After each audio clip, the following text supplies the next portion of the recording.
участници в X Factor, той ми каза Наско, което не ме очуди, и мама Люси.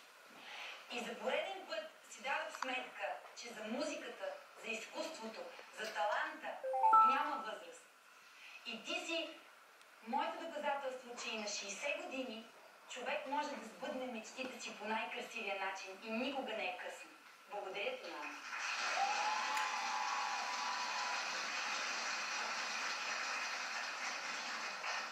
Аз искам да бъда много кратък, много ясен в това, което ще кажа.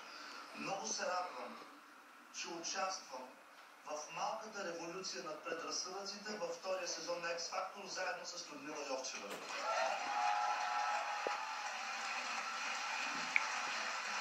Между другото, и синът на една моя приятелка, който е на 4, иска да гледа тебе непрекъснато в X Factor и да пуска SMS-и за теб. Така че покриваш всички възрасти. А защо се разплака пак? Всеки път. Казвам...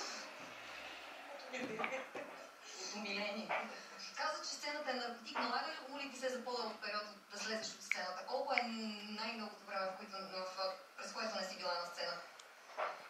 Когато загубих двама братя и майка, 10 години, не съм бяла, аз се крих в гората. Това е жестоко тежка история. Люси ми е разказвала. Важното е, че ти преодоляваш такива трудности и музиката ти дава сила. Това е най-важното. Аплодисменти за нея. Целият живот на Людмила Йовчева е като на кино. Като млада тя кръстосва Русия и пее на стотици сцени, а после среща любовта и новия си дом в България и Котел. И точно когато е дошло време да се успокои и да се радва на внуците си, съдбата я подлага на ново предизвикателство. И то най-голямото – X Factor. Филмът за нея няма край, а дали в него ще има и участие на големия финал, решавате вие. Гласувайте за Люси на номер 17 426. Благодарим ти много, Люси. Благодарим.